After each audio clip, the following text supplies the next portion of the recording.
Do we get my song or not?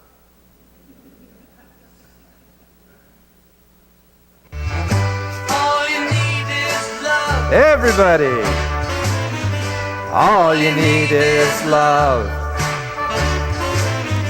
All you need is love. Love. Love is all you need. We're continuing as we talk about our series here, All You Need Is Love. I want to start by sharing a small story of love with you. The other day, I was fumbling through a box of Rebecca's that's in the bathroom, and it has her perfume and some makeup and paint brushes and other lacquer devices.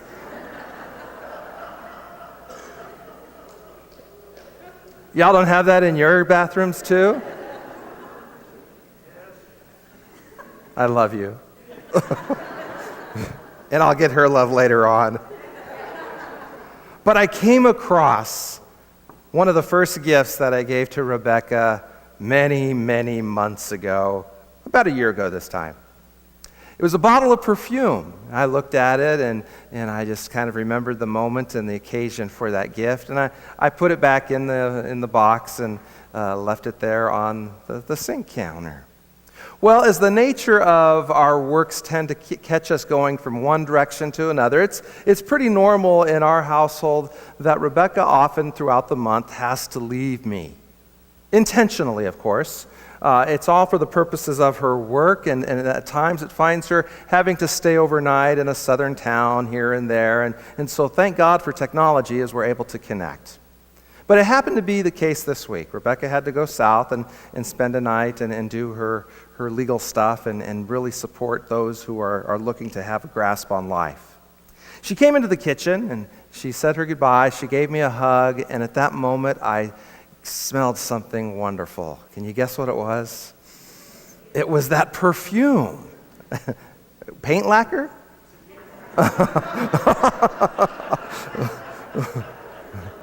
You and I will be talking after church. I smelled the perfume, the gift that I had given to her many months ago. I hadn't said anything to her. I said, hey, when are you going to wear that stinky stuff? Or, I had to say nothing at all. It was as if she had given me a gift. She realized how I had thought she was very special at that moment, but she wanted to also say thanks and show that sense of appreciation to me.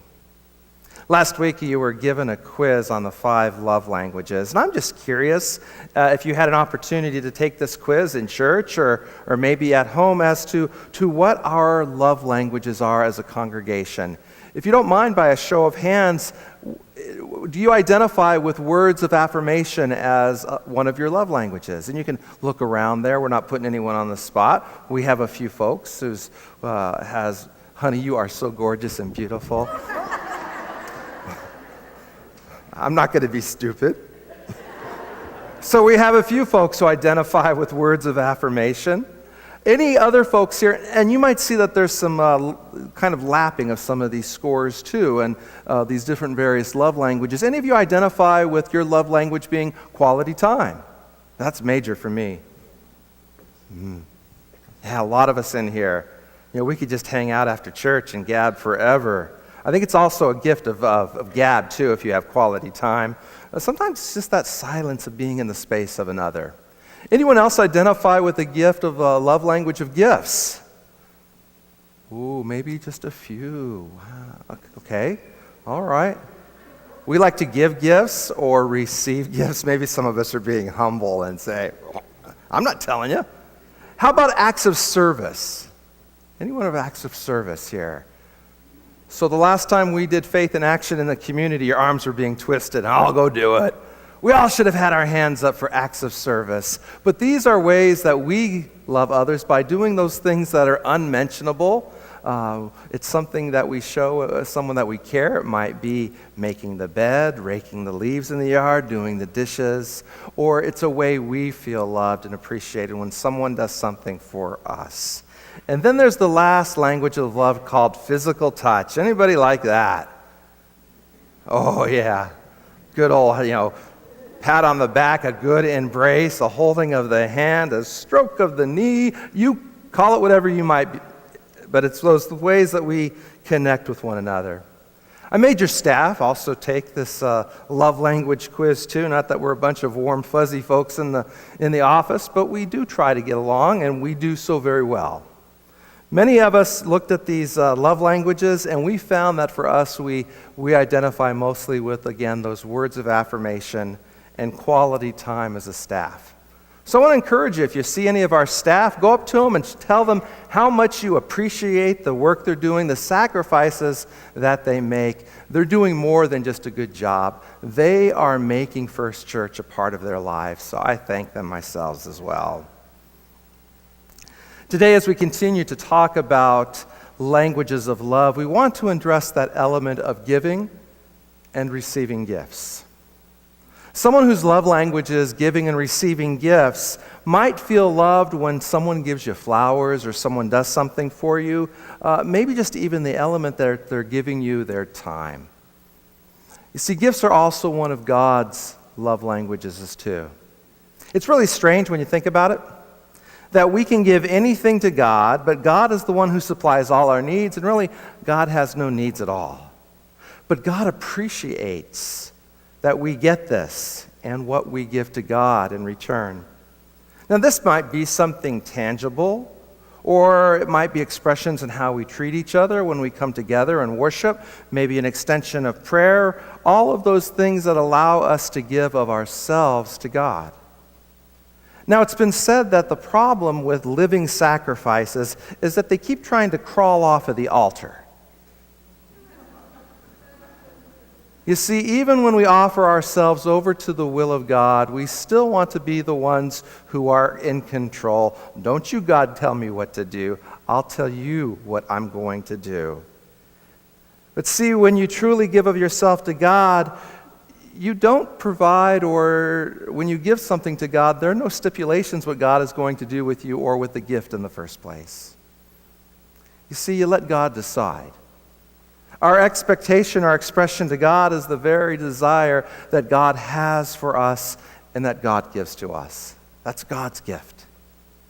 Likewise, as we give to others, that's out of that sense of selflessness that allows us to show a love for someone based on what we see in him or in her. Today we celebrate the birth of the Christian church called Pentecost. It's some 50 days after Easter. It's there intentional to kind of provide a cool-down process, although the image of fire doesn't work with that metaphor. It's that time when the church remembers not only the resurrection of Jesus Christ, but the power of the church that emerges because of that Easter moment. It's that moment when God's Spirit is revealed to the early Christian community in such a way that the followers of Christ are called to take God's love before the world. Now, such sacrifice of love is depicted in our reading from the letter of the church at Rome, that one of life's presented gifts or sacrifice is that which is given of ourselves to God. It's a gift that involves also the renewing of our minds and a lifestyle that does not conform to this world's desires, but is transformed. It transforms also the world for the sake of God's kingdom. This passage is that image we see during communion and baptismal rites, that this whole sense of giving one's life is very much like the pouring of wine into the chalice, the pouring out of Jesus' life for us, as well as the pouring out of water into the baptismal font in which the promises of God's mercy and grace are poured out for all. You see, God's gifts to us, as well as the gifts of the community of faith, are not unchanging possessions. There's something that are constantly being renewed and transformed in our lives. Let me tell you another way that we can look at these gifts and our expressions of love. Most parents whose work takes them out of the road inevitably experience this genetic phenomenon within their families. When it comes to traveling, it's called that traveling parent disease. This rarely discussed disease is just as you finally enter the airport and you begin to realize that back home you have these visions of whimpering children, moping around the house, sad as you rise up into your own consciousness, and you're obsessed with that unshakable need to buy the little loved ones an "I'm back now" gift. Do you remember those times? You see, those seldom talked about.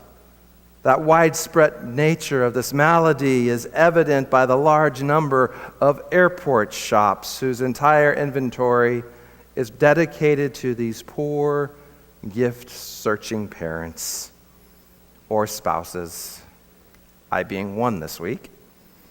Why else would our airports be filled with these extraordinary and exorbitantly expensive places that include stuffed animals of all kinds, designer felt tip marker sets, thousands of tiny size t-shirts, and replicas of about every kind of traveling automobile or transport vehicle possible? See, you'll also note that these shops are doing pretty well too. You see, the unfortunate side of this gift-giving syndrome is not just the huge dent it makes in our wallets at the end of every business trip.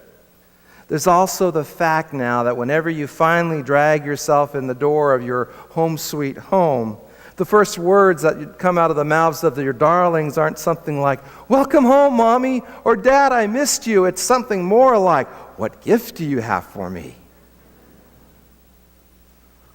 Often it seems we childlessly do the same thing and accost God with that same question when it comes to the same grace as our kids.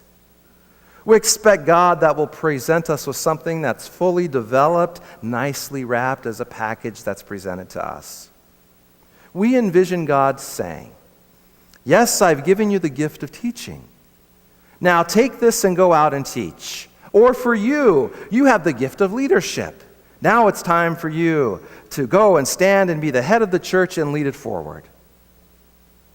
But the problem of having this literal expectation of God's spiritual gifts in our lives is more of us end up standing around waiting for some special delivery package that we never receive.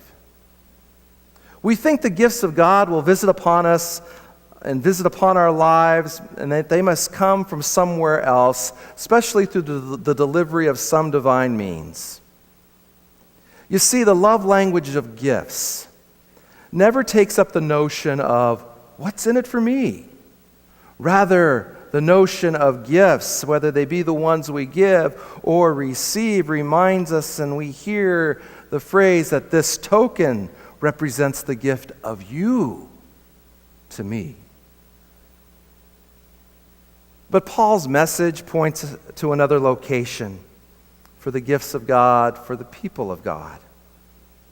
Paul urges his Roman Christian brothers and sisters to be transformed by the renewing of their minds. This transformative power of a renewed mind is a mind that's freed from those old restraining conformities of our past. It's the power that opens us to the presence of God's gifts in our lives, those that are already in hand. This is God fulfilling a love language in our lives that presents a discovery that was really God's Spirit that we find revealed in us in a host of many different ways. You see, this is a gift that we can take home to our families every day.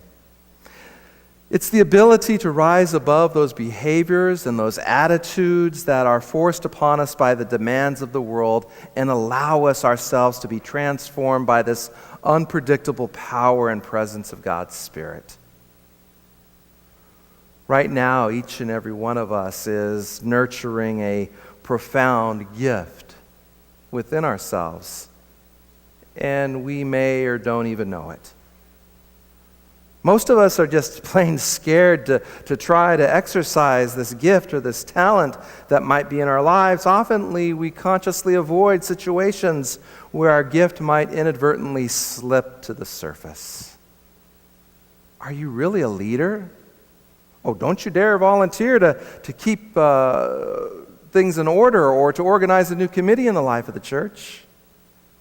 Are you really a speaker? Well, don't you dare speak those words that keep leaping up into your brain.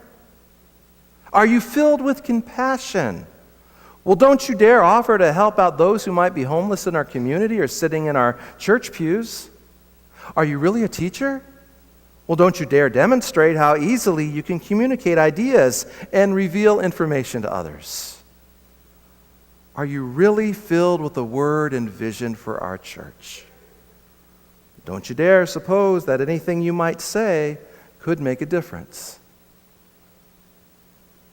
For example, Moses tried to avoid this whole reality that God had something in mind for him when it came to transforming his life and the lives of the Hebrew people. There seems to be enough evidence to suggest that Moses had some sort of speech impediment of some sort, but Moses was given the gift of leadership, to step out and to speak to Pharaoh on behalf of all of the Hebrew people. Psychologists joke that the two most stressing experiences of human life are approaching death and public speaking. I guess I'm going to drop dead at some point, huh? Not today, honey.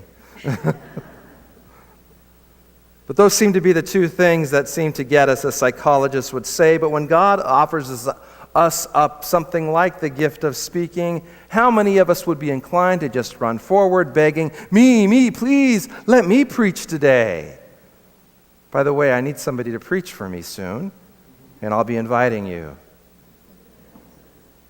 But sometimes the spiritual gifts God gives us may not be what we think we are good at, or what we find particularly pleasing or enjoyable to do.